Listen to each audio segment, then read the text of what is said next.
jéggalu ci retard bi nga xamante ni am na ci démarrage yu ndaje mi leen di wax rek ni pour la présentation je m'appelle Aliou Sané, coordonnateur du mouvement Y en a marre et membre du groupe bi nga xamante ni ñaari fukk organisation société civile ñoo ko sekk ci mbirum loi d'amnistie bi nga xamante ni groupe parlementaire u majorité présidentielle proposé na ci benn loi d'interprétation di wax rek ni gannaaw bi ñu defee ci fan yi ñu jóge benn communiqué bi nga xamante ni 20 organisations société civile yooyu ñoom ñoo ko fësal dañuy ñëw rek di biralaat bu baax a baax woote bi ñu woo majorité présidentielle woote gi ñu woo njiitu réew mi ak gouvernement pour que loi d'interprétation bi nga xamante ni yëkkati nañ ko mu jëm ci mbirum loi d'amnistie initiale bi fi nguuru Macky Sall tegoon mu indi ay kàddu yu bari ay gis-gis yu bari ay gis-gis yu woro ci askanu Sénégal yépp ndax loi bi ni mel du n'importe quelle loi ndax loi la bi ñu voté woon bi nga xamante ni dafa doon baal dafa doon effacer lépp li nga xamante ni ay ñaawteef la woon ay nit yu ñu rey ay nit yu ñu torturé ay plus de 2000 détenus yi nga xamante ni tëj nañ leen ci kasu Sénégal yi ak yeneen ñaawteef loi Macky Sall boobu dafa jógoon pour effacer ko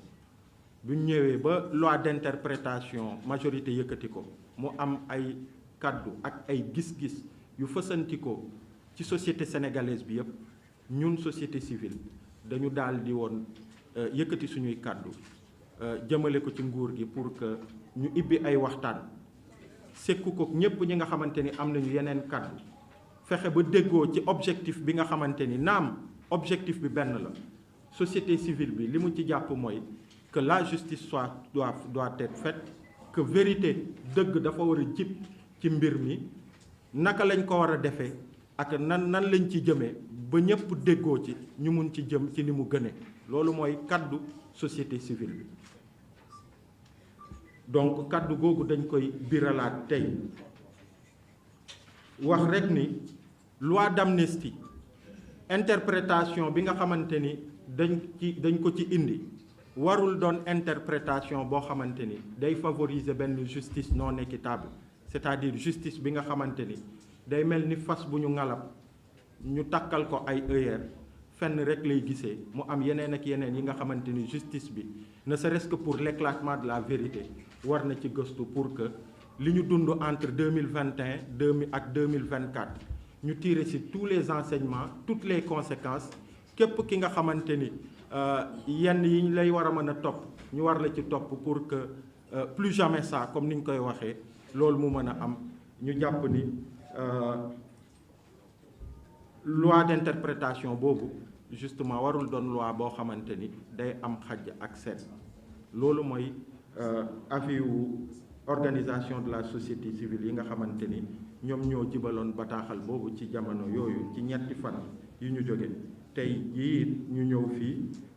pour ñu feddali loolu ba tax na société civile bi mu ngi plaider pour que ci poñ bu njëkk recherche de la vérité comme ni ma ko waxee fexe ba dëgg ñu xam fu mu féetee ñu xam li xewoon ak ñan ñoo def lan pour que plus jamais ça pour que à l'avenir ci réew mi ñu bañ a amaat ay yi ni mel lutte contre l'impunité mooy fexe ba ëllëg bu lenn am bu benn situation am fii ci Sénégal ba mu am ñi nga xamante ni dañuy jàpp ni naam 2021 2024 am na ay ñaawteef yu fi amoon te kenn topp leen wala ñu topp ñiy bàyyi ñi que ñu xam ni que Sénégal ba abadan li ni mel bu amee dañuy fexe ba képp ki nga xamante ni war nga layoog yoon nga mën a layoog yoon loolu mooy lutte contre l'impunité mu bañ a am ñi nga xamante ni dinañ leen topp ñenn ñi ñu bañ leen topp l'indemnisation des victimes loolu it am na ay sénégalais yu bëri yi nga xamante ni ñenn ñi seeni mbokk ñoo ci ñàkk seeni bakkan ñenn ñi dañ leen ci tëjoon ñenn ñi dañ ci jëlee laago waaye it am na ay sénégalais yi nga xamante ni dañ ci yàqule fexe ba nguur gi mu am taxawaay bi war pour que ñoom ñu mën a am ndàmpaay fexe it ndax crise bi ni mel bu amee bokk na ci ay solo yi mu am mooy fexe ba ñu mun ci jàngee dara ñu mën a tëggaat suñuy kuréel ñu engagé ay réformes yi nga xamante ni day fexe ba suñuy institution mu gën a taxaw pour que yi ni mel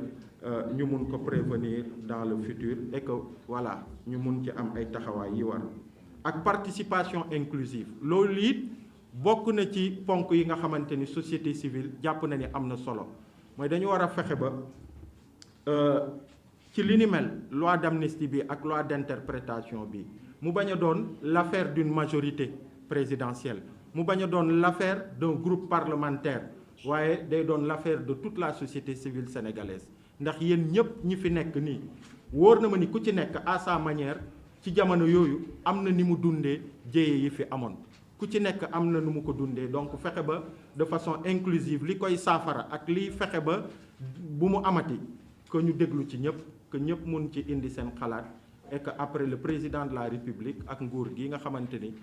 ñoom ñoo jiite réew mi ñu mën a tirer les enseignements et que ñu mën a jël décision yi nga xamante ni ñoom ñoo war. Et pour terminer bokk na ci exigence yi waxoon nañ ko dinañ ko waxaat tant qu'on a l'opportunité de le dire parce que loi bi suba la war a jàll assemblée ñu jàpp ni loi bi le dañu ko war a retirer dañ ko war a tegandi ci suuf ba waxtaan yooyu mu am pour que ñu xool de façon concertée askanu Sénégal yépp ci diversité am ñu mën a ku nekk joxe sa xalaat pour que loi bi ñu mën a voter loi bi gën loi bi nga xamante ni moo méngoo volonté wu majorité wu sénégalais yi ak leur diversité pour que d'ailleurs loi bi bu jógee bu dee dafa jàll assemblée c'est une loi qui est susceptible d'être attaquée au niveau du Conseil constitutionnel yooyu yëpp day doon ay risques yi kii et que bu jàlloon foofu sax la meilleure loi mooy loi boo xamante ni day am consensus de telle sorte que bu ñuy mettre en œuvre sax yi nga xamante ni moom la dëxëñ mu bañ a am ay jafe-jafe donc loolu laa amoon li may indi ci kàddu yu njëkk amoon aussi quelques ponks yi nga xamante ni dama ko bëggoon indi rek en guise d'éclairage pour une meilleure compréhension mu ngi ci texte bi mais dama ko noté woon première chose mooy wax ni kuréelu société civile yi kaddu yu ñu jibal kaddu impunité la kaddu pour que dëgg bañ a jib kaddu non c'est injuste de le dire que la seule voie bi nga xamante ni moom moo bëgg que justice soit faite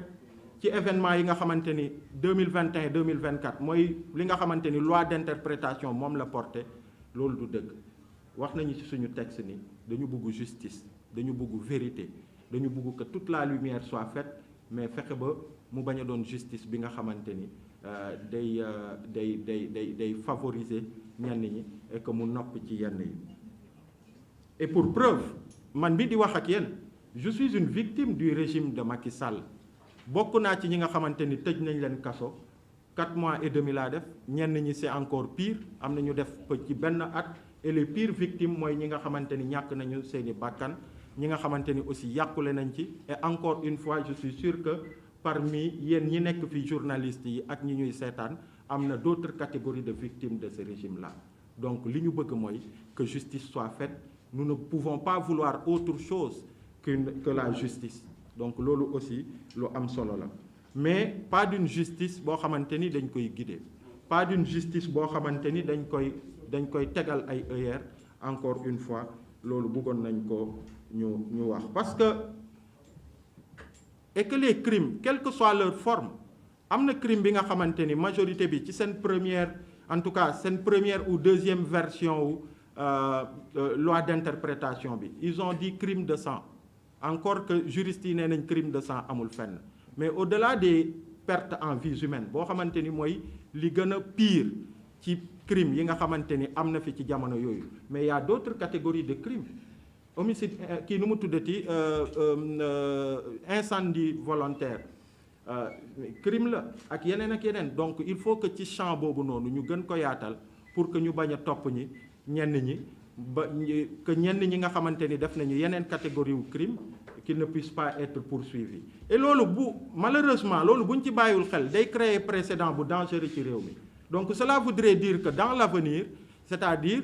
manifestation sous prétexte que manifestation day am rek que nit mun na jóg dem taali këru keneen. Ce serait un précédent dangereux même pour le régime qui est là actuellement. Donc moo tax ñu bëgg daal ñu yaatal mbir yi jox la possibilité à la justice pour que yooyu yëpp mu mun ko xool. Et encore une fois, pour terminer,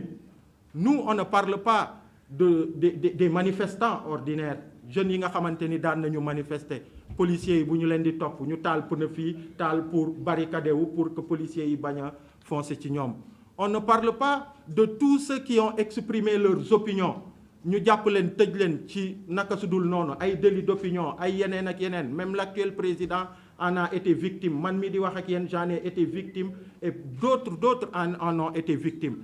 Et on ne parle pas non plus de tous ces Sénégalais yi nga xamante ni dañu leen rafle dañu leen di fekk ci tali bi rafle leen ñenn ñi dañuy xool seeni téléphone gis ci photo wu seen leader Ousmane Sonko ñu rafle leen. On ne parle pas de tout cela. Et il y en a des centaines ou milliers ñi nga xamante ni ñooñu c'est des innocents. On ne parle pas de ça. Mais on parle des faits graves yoo xamante ni quand même marqué nañu esprit wu Sénégalais yi, que ce soit des crimes ak yenn faits yi nga xamante ni c'est constitutif d'être des faits yi nga xamante ni mën nañ leen yóbbu en correctionnel. C'est de ça qu'on parle. Voilà, donc encore une fois loolu moo doonoon kàddu société civile bi. Et dire aussi que pour des victimes comme nous, le plus important pour nous c'est pas forcément qu'on nous indemnise. Le plus important pour nous c'est pas de nous dire que il y a une loi d'interprétation boo xamante ni dañ ko teg ba yéen kenn dootul xool ci yéen. Non, mais on a besoin aussi d'être réhabilités. Il y a tellement de Sénégalais qui ont été salis, dont les noms ont été souillés, qui ont fait la une des journaux, qui ont été présentés comme des terroristes ak ñeneen. Mais ñooñu dañu soxla sax justice mu leeral pour que pour la postérité ñu xam ni ils n'étaient pas des terroristes. Man tey il avait été dit à l'époque que dama doon wër ak sama oto di siphonner sama kii di jël essence di jox ndaw ñi pour ñuy taal. Ça a fait la une de certains journaux, mais moi en tant que victime j'ai besoin que la vérité soit faite, que pour la postérité, que mes enfants qu'ils puissent retenir que j'ai été même réhabilité par la justice, mais plutôt que et non de se dire que non, finalement il y a eu une loi d'interprétation qui a fait que non, c'est pas ça. Donc loolu mooy kàddu gi di jéggalu ci guddaay bi. Jàppoon ni ponk yi ay ponk yu am solo la yi nga xamante ni ci kàllaama wolof laajoon na pour que ñu indi ci ay leeral.